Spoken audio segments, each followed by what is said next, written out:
It's on. He's on. We're on. We're live? Hi. And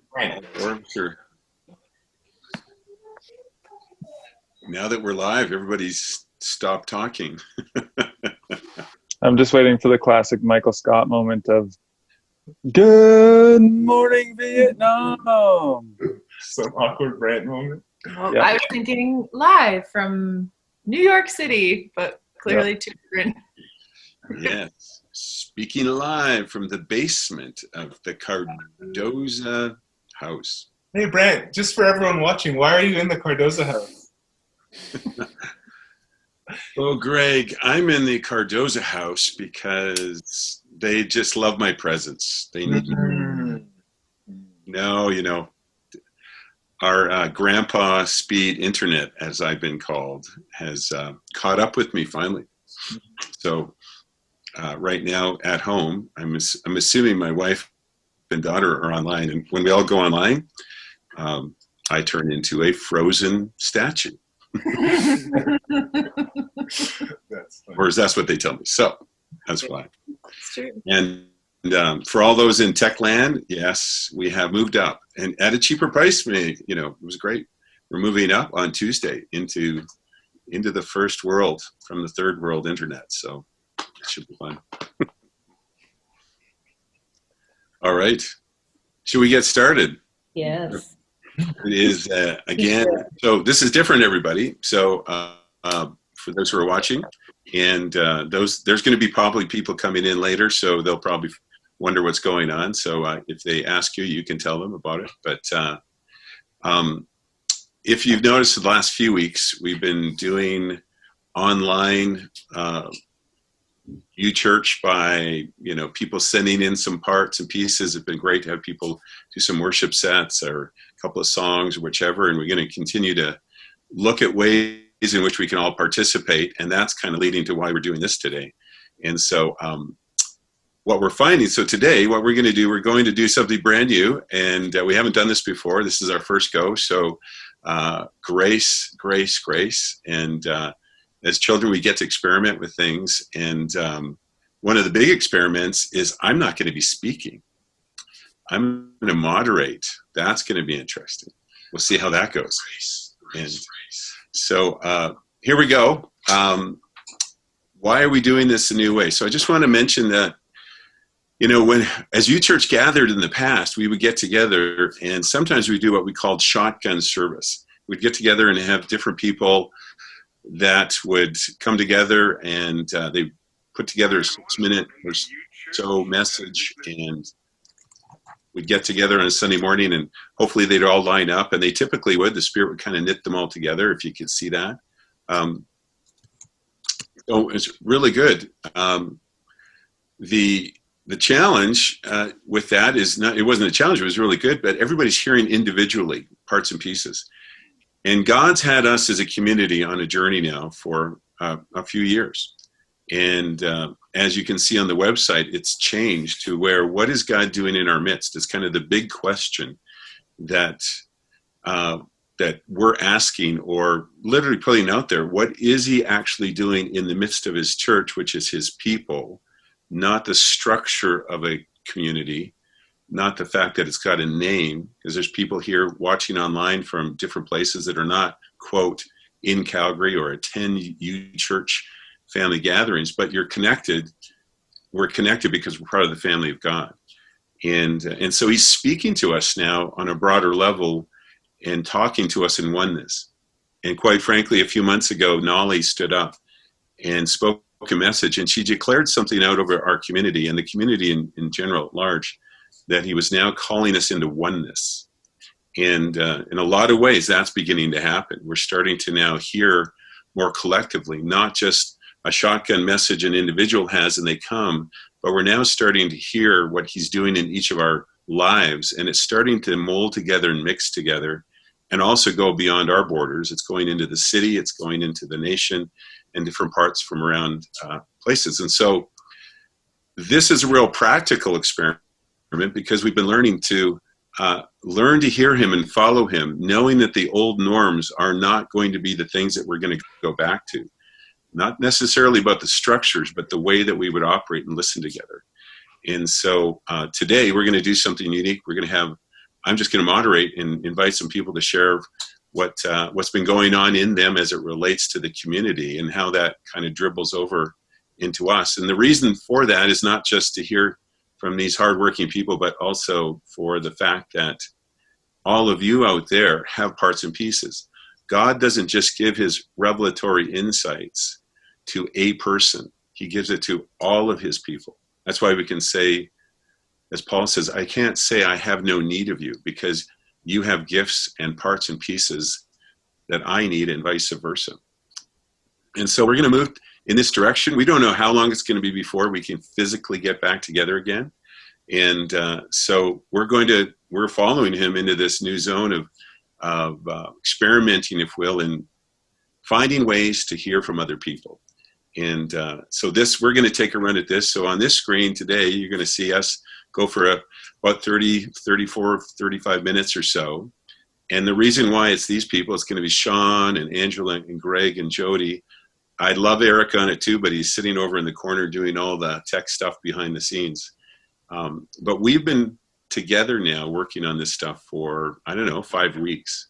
We got drawn into this, and in all fairness, it was kind of interesting. We started saying, okay, God, what's in people's hearts? Who wants to carry what?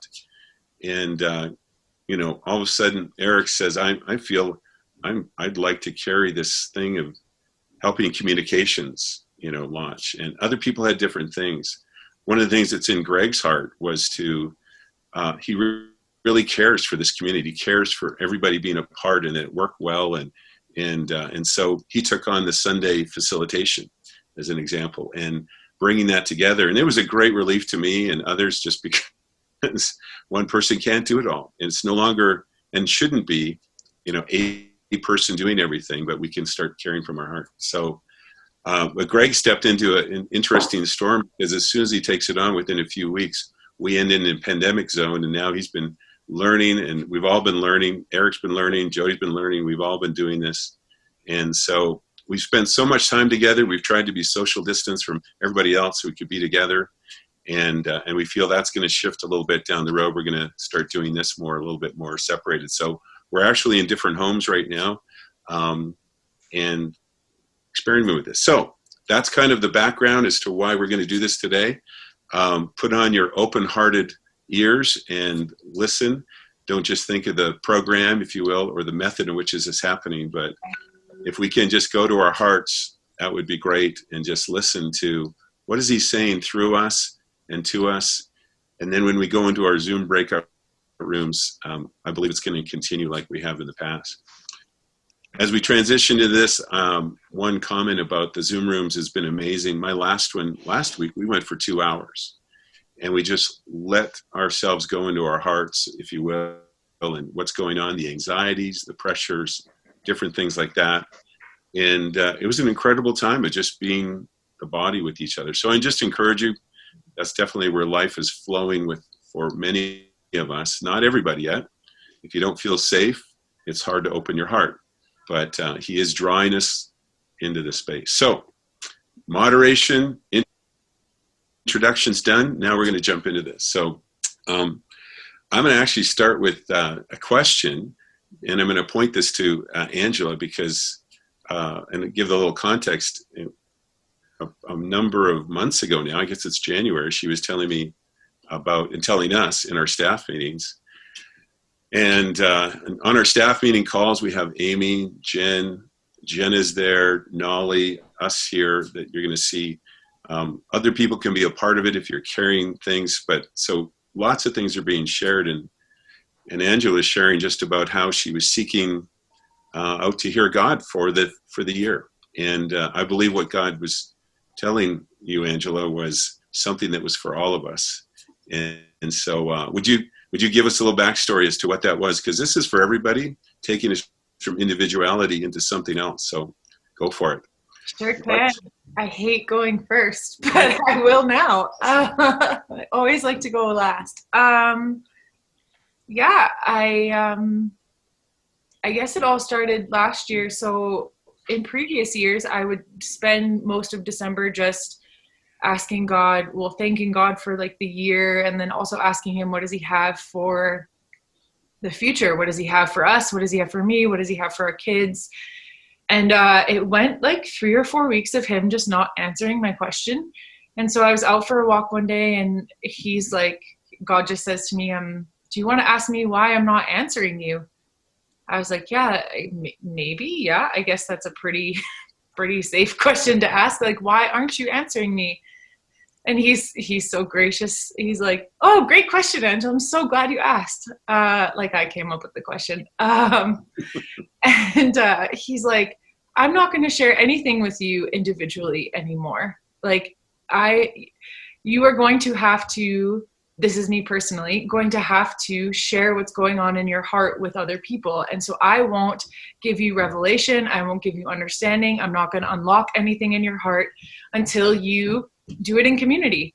And I was like, okay, sure. And as I'm processing that, I have realized what God was showing me is that I had just done everything independently, and then took my independent piece and would bring it to the table and say, here's my independent piece, and here's how it fits with everyone else, instead of where he's been leading me now is into this finding the piece that everyone has, and my piece can only be unlocked as someone else is sharing. Like I have been in staff meetings where it's like in my heart, I know something is supposed to be released. Like I can feel I'm carrying something, but until Sean asks a question or Amy says a sentence or something, it's like that piece is not unlocked in me until someone else engages it. And so as I've been going through this over the last, what month is it now? April. I feel like time has kind of stopped since the pandemic. Almost May. As I've been going through this, I've just been pondering this, like, is revelation supposed to be individual, or is it actually supposed to be meant to be processed and worked through in community and in family? And as I've been reading through the Old Testament and even just seeing how historically families were originally designed, it was like your parents would be the people that would process revelation with the kids, and then you'd bring it to, like, they were just more family oriented. So nothing was given in just one piece. It was given, and then the family processed it together. And then as they processed it together, greater depth started to come. And I've watched it happen with our daughter, where she's getting an incredible revelation right now, and she just kind of openly shares it with us. And then we're taking it and we're like, oh, wow, like processing it. And then we process it with the family. And then as the depth of revelation comes, we take it back to her and we're like, okay, here's what we're getting. Like, and it sparks something in her to go deeper. And so I've just realized that God, and this is just my own journey, but how much of my journey is individual versus interdependent? Hi, Alex. He always does this when I'm speaking. No one else, just me. Classic peekaboo. And so I've just really been working through what are the things that keep me independent in processing things with others. What are the things that, what are the beliefs, the lies, the areas where I have yet to receive the value of others speaking into my life, and being transparent about the things, not being transparent, and actually coming into community and sharing, like, hey, this thing in my heart is what keeps me from engaging at a deeper level with you. Can we explore it? Can we talk about it? And not shying away from those questions, but realizing, like, God is actually the one initiating that in me. And as I've been working through that and realizing, wow, I was really independent, and coming into this interdependence of family and community, realizing that I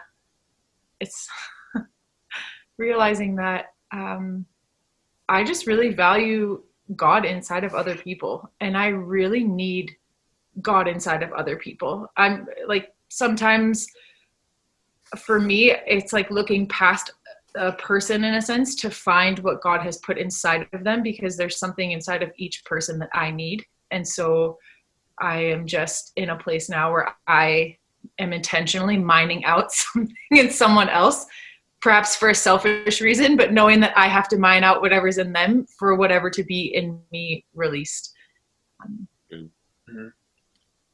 That's great. If you were to have an exhortation, if you will, an encouragement for all those that are going to be watching from different places, not just UChurch, but around, but how would you take what you've got and just encourage people how to get there, how to go there?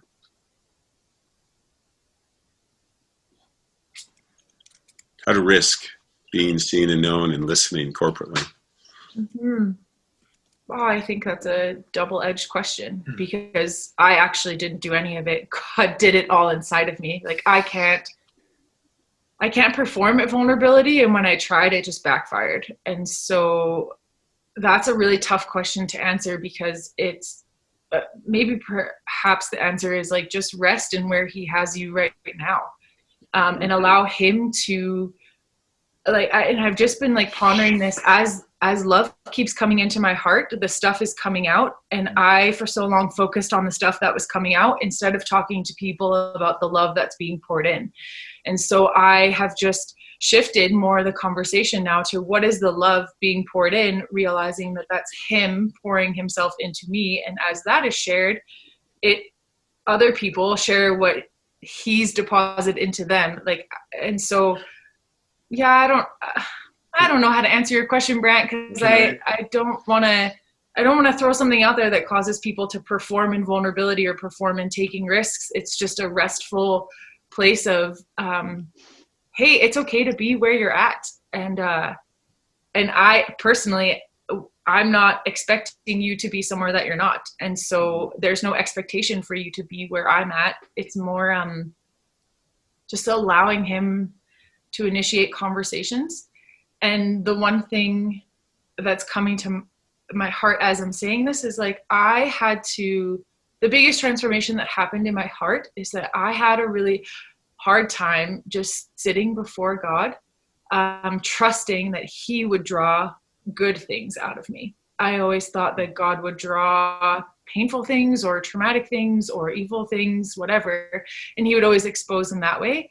And so it took a lot of comfort and a lot of just me saying, hey, God, I don't trust you to draw something good out of my heart, for him to be like, hey, thanks for being honest with me. And then him drawing something good out of my heart. But it was nothing, like I couldn't draw that goodness out myself. It's been him, and it's been him in others that has drawn that out of my heart. Can I speak to it from an outside perspective? Because you have to ask Brant, who's the moderator. Brant, can I speak to it from an outside perspective? Please, go for it. Well, conversation. Just as I've watched this happen for you and for us, it's part of the equation, or whatever you want to say. Part of what's in the mix is that you've cultivated relationships with people that you trust with your heart, and that allows people to ask questions and go deeper. And so, like, a practical thing you can do is cultivate relationships with people that God is bringing into your life that you can trust.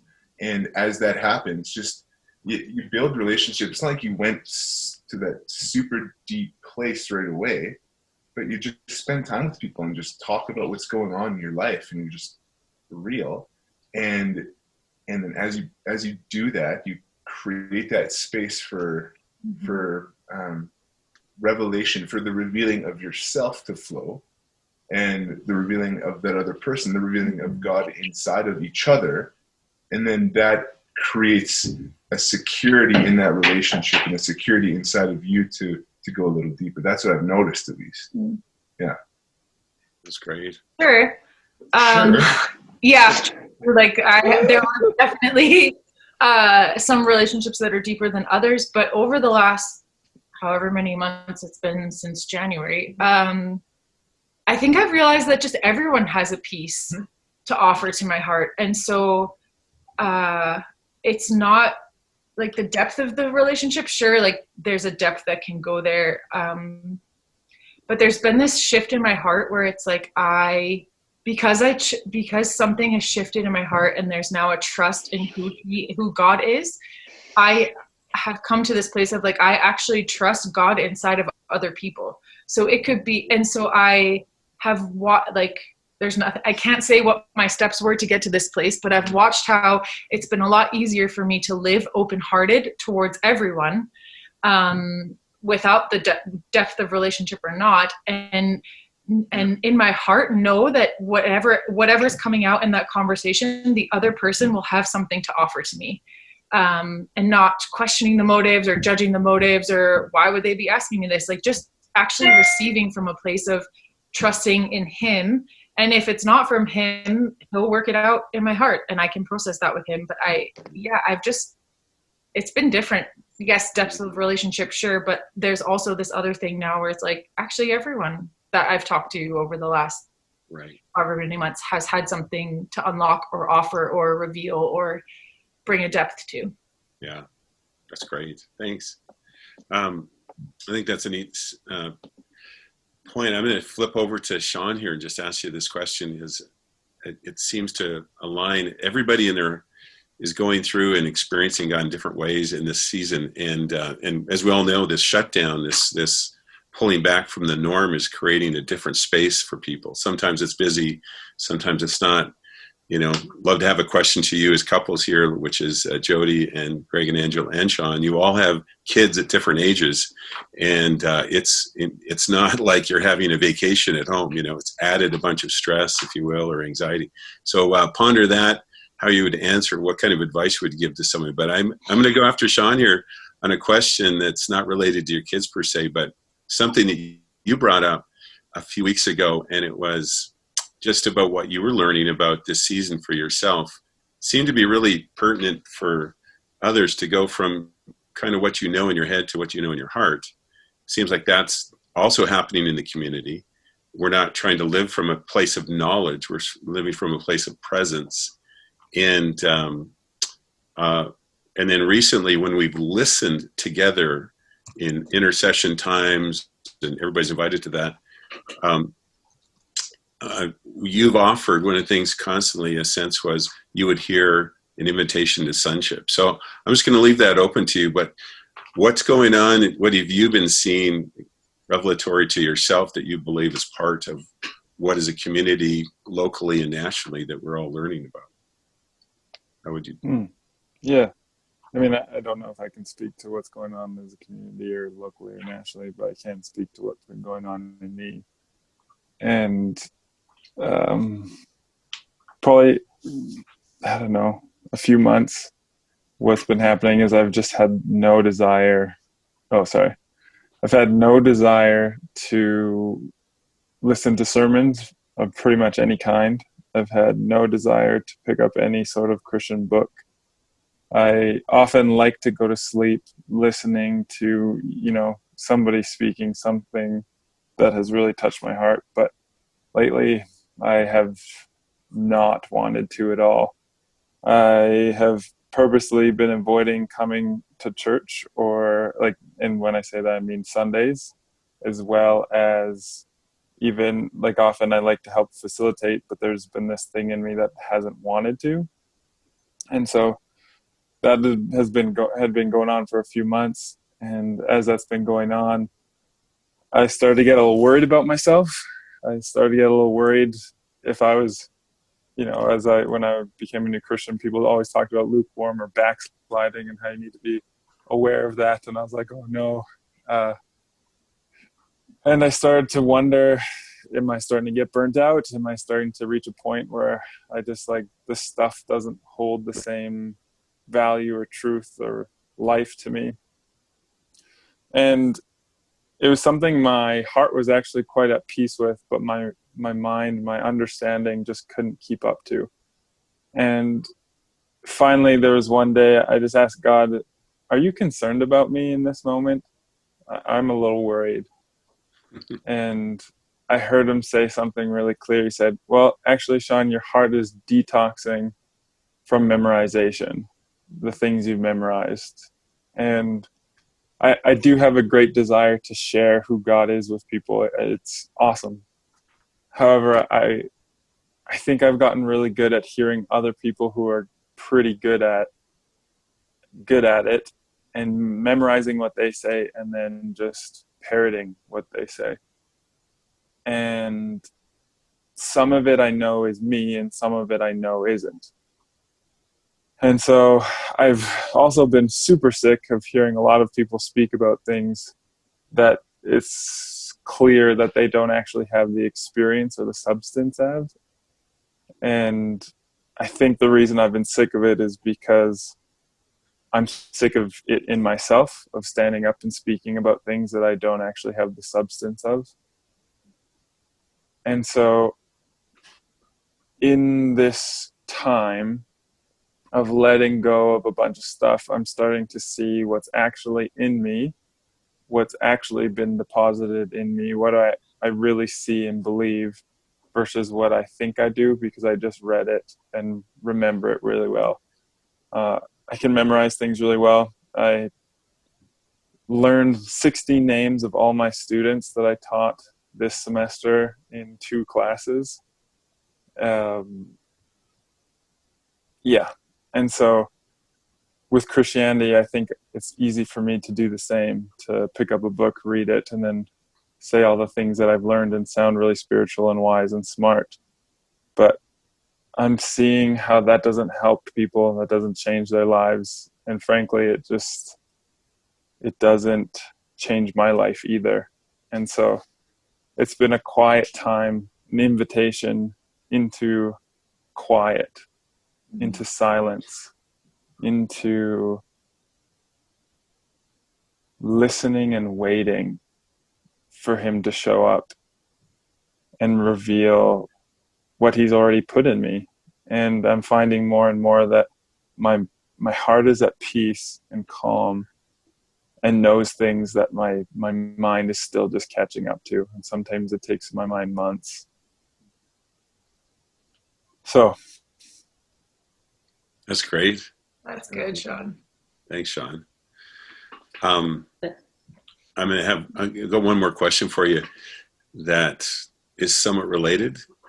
In the midst of that, how are you guys, you and Steph, dealing with being at home with 2 children? You actually have other people in the house as well, but how are you balancing all that out? Practically, how has he guided you in that? And if there's any word you have for any of the parents out there that are in that same place, is it possible to thrive or is it just survive? What's going on?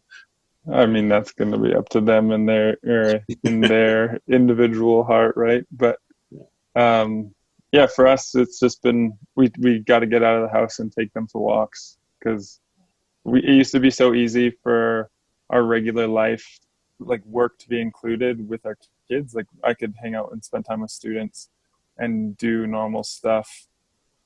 We could do as part of our regular life, whereas now I have to create separate time from my kids to connect with students and do stuff. And so that's been hard, especially because when I'm home, they expect me to be giving them attention and playing with them because that's been the norm up until now. And so it's really easy for me to feel like I'm letting them down. And then it's really easy for me to feel like I'm like not doing enough for work if I'm playing or just giving them attention. And so I felt this tension inside of me that's made it difficult to be in the moment. And that's, And so thankfully Steph's amazing. And we've been able to just openly talk a lot. And it's been changing every day. We set up new routines and then we've just been, experimenting with different things. But the most helpful thing has been we take the kids out in the morning together. We go for like an hour walk. And then at night, once we put them together, thankfully we have people who live here and can stay awake and care for them to listen to the kids. And then we typically go for another walk because we just need time to talk about stuff. And so, but it's been hard. But at the same time, I'm really thankful I don't have to teach my kids school at this point. I just have to show them how to play or let them watch TV. I don't have to be their teacher. I don't have to. Yeah. So. No, thanks. That's great. Mm-hmm. Yeah, it's never going to be easy. Fun. I'm going to shift over to Greg there. So, yes, the man who's been hosting all of the online, and everybody loves you've been doing great, by the way. So You have. I don't know. You have a natural capacity to be in front of the lens where, Here it is. yeah, there you go. You have the look, my friend. Yeah, I was going to ask you if you could show everybody your hair. You know, your Long it is. yeah, like look at that. This top button. Please don't. Please don't. Stop it. I know. I went to wear a hat this morning. It's so much work now. Wow. Barber back.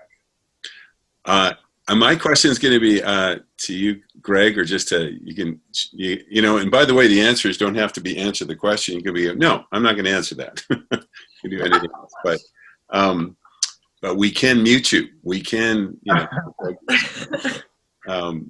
So a few weeks ago, when we started going into this online stuff, and you had taken on that wonderful responsibility, that thing in your heart to do is to bring us together when the family gathered and to do that. And we had to go through a bunch of change all of a sudden. And it's been every week there's something new. Every week we're learning, we're what we call ideating, we're coming up with, and it can be pretty challenging. And not only that, you have 2 children at home. Not only that, you're having to learn a bunch of new things and your own journey through that. But and you've been handling it really well, you know, comparatively speaking to some of us. And so, but my question would be for you is, so what has this been like for you? Because in the pandemic kind of thought, everything's changed for people. Some people are having to shift their times. We know people that work for the government, they can't do their regular job. They're being asked to do other things. You're juggling lots of things. And the question I would have for you is, what has he been showing you in this for your own journey through this? And, you know, go a little deep. Yeah. What has he been showing me? For me, I really like clarity in life. And so with everything super unclear right now, it's been really hard. It's been really difficult. I'd say, I think the first week we decided to just, because the pandemic was announced on the Thursday, we're just like, okay, we're just not going to do anything because it's too short of a turnaround. And then every week we've been doing something else. But like that's the external stuff for the church. What was really tough for me the first week was I felt inundated externally with a bunch of information and a bunch of helpful suggestions. Like people's hearts really wanted to help, but then it was like everyone wanted to help and come up with ideas, and I had to be like, I need to process with God. And I actually didn't process anything with God for like 3 weeks. I did like micro level, like I'll just talk to him as I'm walking or something, or usually while I'm driving, honestly, and that kind of got taken away. So, but for me, what I didn't do, and I needed to do, and I ended up taking the time to do it a couple weeks ago, is just ask God what's been given to me from heaven for this season. And so that actually came out of a conversation similar to what Angela was saying with a friend of mine, where he was just sharing what was going on in his heart. And then I asked him, we were just talking. I was sharing kind of my frustrations and some of the difficulties of honestly, like trying to lead a bunch of very strong leaders with all of you guys. He's and talking about us guys. This panel right here. And all the ideation, all the stuff happening, and then, you know, balancing that with rambunctious children that are high energy. Evelyn just started crawling. She's 8 months. She does a little army crawl. So to shut all the doors, and Abby is like, you know, wall to wall energy most of the time. And so I just need to stop and process. So I asked Angela for a bit of space, and I just went in. I've been journaled in over a year. And I just stopped and I had to ask God a simple question of, what have you given me? You have to lean in. Oh, lean in. Sorry. Yeah, so he was just really clear about the things that he'd given me, because I was unclear. I was feeling flustered because I didn't know what I was supposed to do. And because I didn't know what I was supposed to do, I kept looking to others to define me rather than God to define me. And that was really challenging because no one was defining me. Mm-hmm. And I actually had to go to him and ask, and then just get that clarity. So, a little bit different than Angela. I actually, had that alone time with God, but then it was confirmed in community of like, hey, this is actually what God's giving me. And that created a ton of peace for me because he actually spoke to me what was given. And then I didn't have to worry about anything outside of that. So that's kind of a brief picture of what I've been processing in this time. Yeah. No, it's great. Yeah. No, it's really good. I mean, there's lots of people, I guarantee, that are listening, and we can relate in our hearts that, clarity is sometimes we say we don't want it or we're okay without it, but you live too long without it, it just gets weird because you're alone. And I love that question though. What are you giving me? What are you saying to me? Not versus waiting for the world to define me. So yeah, really good. My hand is raised. I have a.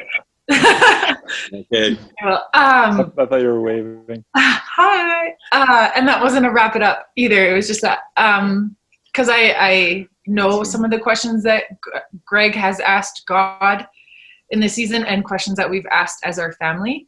So as Greg was working through the what has God given me, we've also started to process what are the new routines that God wants to put in our life? What are the things he wants us to lay down? And one of the biggest questions is like, what has he placed in our hearts that what has he placed in our heart from our original design that he values, that he's trying to bring to the forefront of what we should value in this season? Or I think that's a long way of saying, what have we forgotten about ourselves that he wants to remind us of right now? And how do we start living from that place? Mm-hmm. That's great. Follow-up questions. I'm gonna shift over now and get pick on Jodie for a bit. So yeah, don't leave me out. I can't leave you out. Yes, can't leave you out. Jodie's actually been a part of this community longer than I have been, and I think she's been part of the community longer than I've been born. Yes, you pointed that out quite clearly the first time I met you, Sean. Way to go, Sean. But since she was 2 years old, right? Obviously. Yeah. The one of the things that I've noticed, Jodie, that you have been processing, you've been in different roles. You've grown up in a sense. Part of your Christianity, your journey with God has been not, we don't want to call it UChurch, but just in the church, in the family of God. And it just happens to be in this place. And you've watched it change. You've watched us go through lots. And then you've been going through it as well. Like it's not just external to you, but it's been internal to you. And one of the fascinating things that I heard you say recently at a time when we were gathered listening corporately, you had a picture of the Father, spreading revelation out in a joyous way, not in some serious way. And some, if I recall, landed on the ground, some landed on heads, some were in hands, and other people were coming. And you had it was a great picture, and I've always remembered it because it fits in with what we've been talking about here, is that all of us are part of a oneness. Mm-hmm. We can't say to one, we have no need of you. We've lived independently a lot of our times, and sharing what's in us and bringing that out has been so powerful. And you've been doing it a lot lately, and you have some keen observations of what's been happening, not just to you, but how it's coming through you and affecting us. So you get to take us home. So go for it. Do you want me to share a bit more about that particular revelation, or was that just set up? Was there a question in there? Into what we've seen is, we call it dying. There's lots of things that are dying. We call it structures and things like that. Some of the regular Christianity things, but they're not dying. It's been what's dying. I think you've said this is our sense of alignment to those things versus to Him. Yeah. Yeah. I think that just to comment briefly on that picture that God gave. We were praying together, and I was, people were listening. Actually, we were just listening, and for a sense or what God might be saying. And I don't know, there was probably 15 people in the room, and I just had this conversation with God on the side, going like, how are you doing this? Like, how are you deciding, like, before the beginning of time, that you would give me this little picture and, Wendy this little thing, and that, maybe they'll share it, maybe they're not. Like, just how does a picture come together? And in it, I just saw him with joy. Like, he just gave this picture of him having a piece of revelation, whatever it was, just something he wanted to reveal. And it was kind of like, it was like a puzzle, or like little bits of confetti, more so. Like, it was just like torn up, and it was all there. And he just threw it out over people. And like Brant mentioned, some went on the ground, some landed, some people were chasing after it.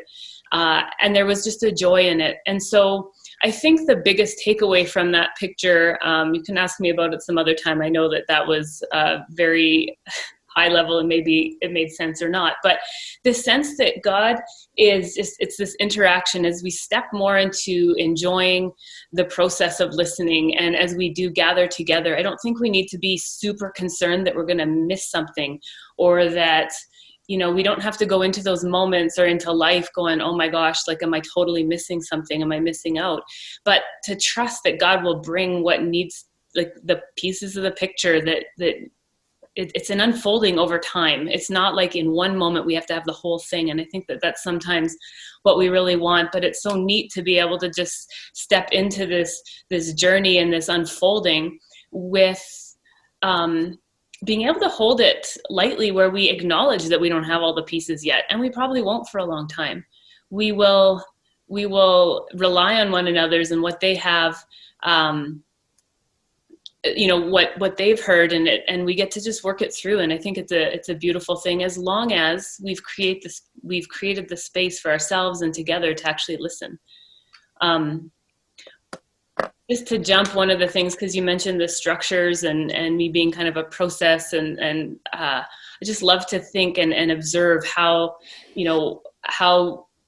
I've loved to observe through the years how UChurch has changed. And I think that in the past, 6 months, and then culminating in this time during quarantining and isolation, where everything just has to switch, I've really been thinking about the structures that we have, and these being good ones, like our Sunday gathering is something that was a beautiful time that we would come together. And in it, over the past probably 2 years, there's been this like something's been changing and shifting inside of it. Like, many would feel that it wasn't as structured as it used to be, even though I guess that, anyways, those of you who've been around for long enough, draw your own conclusions. But there's something where this beautiful value of wanting to hear from many people and wanting to draw to what's in people's hearts. And on Sundays, that was happening more and more with, we'd have a lot more messages where like a bunch of people would share, or we would have these times when, just what's in your heart, and please make space for this to come out. And what I've observed in this time when we can't do that anymore, it was like we had been limiting our time to engage in that way together as a community, whether in TikTok time, just sharing and getting into each other's lives a little bit, or the message that was shared. It was this 2-3 hour chunk that we would come with that expectation, yet it wasn't enough space for what God wanted to do to happen. And so I think this time, the blessing of the time when everything has changed, and the structures that we could actually, that we connected to, whether we knew it or not, the way that we did life, the patterns that we did life, it's just had to change. And in it, it's been this cool time of discovery. Like, for me, I've never thought that I would be teaching my kids at home. I enjoyed the space that we would have in the morning together, and then we would have this space where I would work or, do meetings and that kind of thing while they were at school, and then they would come home and I would be with them. And it was this rhythm that I really enjoyed. And of course that's gone. And I've had moments of frustration, but it's like, I've actually been to this place of like, I don't know if I can handle this. And then God is just like, can you maybe think that I'm just trying to, like, he's with me to reimagine what things could look like, to reprioritize and to think through not how I'm going to do it differently, but to allow, like, he's well aware that we're all in our homes in this time. He's well aware of these things.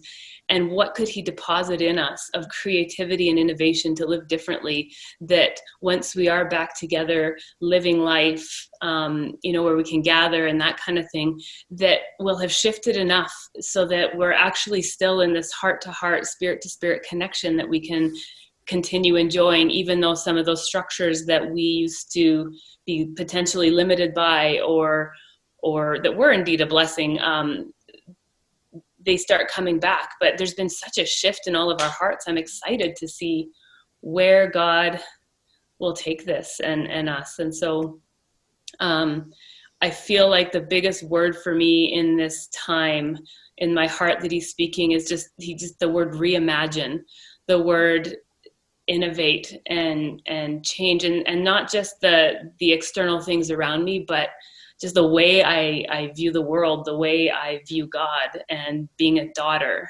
and the way that I get to interact with my family. These things are all shifting, and it's hard, but it's also a great joy. That's great. It is. It's such a shift, such a change. It's something I heard this morning that really just nailed it for me was, we're not trying to survive or go back to the normal. There is a reshifting of everything, a resetting, some call it, or reimagining. I love that. A revisioning, or more, best way to say it, without revelation, the Bible says people will perish. Without him revealing to us into our hearts and us seeing it, what he's doing in the midst of this, we will, tend to look to former things of the past. So one of the things that, as we wrap this up, is Greg's going to give some announcements here, and then Angela will invite us into the Zoom groups. And but one of the things I just wanted to felt to say this is, everybody that's listening, it doesn't matter to me if you're across the nation or another place, but you're feeling a part and connecting to the family and joining into what God's doing wherever you are. This is not exclusive. Like, we're not, us people right here on the screen today, we're not trying to run everything. We're just happen to be thrown into it. And it's kind of that quote from Lord of the Rings, you can't change the circumstances you're in, but you can, you can do something with the time you've been given. And so we've been doing that, but it's our heart to invite everybody to participate in however this is going to work, in the oddness of doing it technologically speaking, and the website, stories, things like that. There's lots of neat things happening, but I just want to encourage you that if you feel that you got something that you are to contribute, whether it's just in a Zoom call or doing that with other people, but if we're going to kind of start expanding this, we know what it looks like. This is a journey going forward.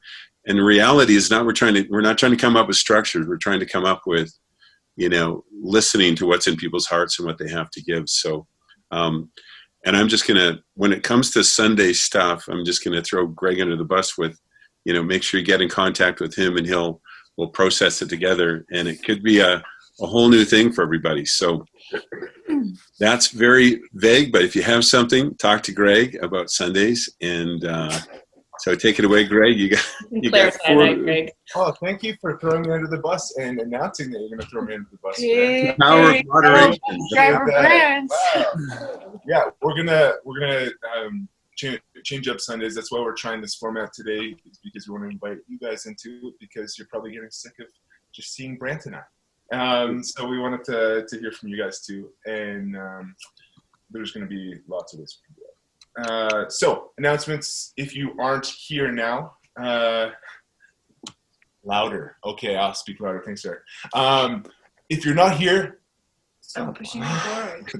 we're on the website, or you might be on Facebook. So if you're not on the website, please go to it. It's UChurch.ca. the reason we're asking you to do this is because this is the primary way we're communicating with you. There's lots of content rolling out just about the family. I've just been answering the question. If you want to know what's going on in UChurch, ask the person beside you what's going on in their heart. And so, because that's what God's doing in his church, is what he's doing in his people. And so we're doing that through stories on the website. That's where we facilitate all of this right now. So if you are on the website, welcome.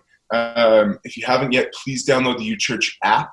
The app is the primary way that we're communicating with you in the moment. So we'll send you a push notification when stuff's happening, like today, 5 minutes before and as it's happening. Here's the link to the website, and we'll go from there. Also, you want to announce something? My prayer rooms. They're amazing, and they've been so fun. And they are completely confidential, so one person gets logged in at a time, so everyone's not seeing who's phoning in for prayer. And they're amazing. Jen is hosting them and leading them. They are 11:30 to 12:30 on Thursdays, and I've had a lot of texts about it. You can phone in at any time. You don't have to phone in right at 11:30. Are you phoning or Zooming? Sorry, Zooming. Thanks, Jodie. You can Zoom in anytime between 11:30 and 12:30. You don't have to just come right at 11:30. There are people waiting around that entire hour. So whatever works best for your time, you can phone in. And then just lastly, a couple things. People have asked about giving as well. If you're interested in giving, if you call it UChurch family and you want to give, it's on the website. And I think if we're on the website, it's on the top right. So I don't know if it's there or there somewhere, but whatever. Facilitated. Thank you. Eric said yes. He's texting us. That's hilarious. Also, after this at noon, so in 10 minutes, we're going to do Zoom calls. So what we do is we break out into groups, and we actually just get to look at each other in the eyes and have conversations about what's going on in our hearts, what's going on in our lives. It's the reason and the heart behind this, because we really sense that God was saying, we need to facilitate connection. So that's the best way we can do it now, is actually just have a conversation and connect as best we can from a safe social distance way. So that's everything we have. We love you, family. We'll see you in about 10 minutes. Is there any other necessary closing remarks, Brant, Sean, Jodie, shouldn't? All right. See you guys soon. Love you. Thanks. Bye. Happy Sunday.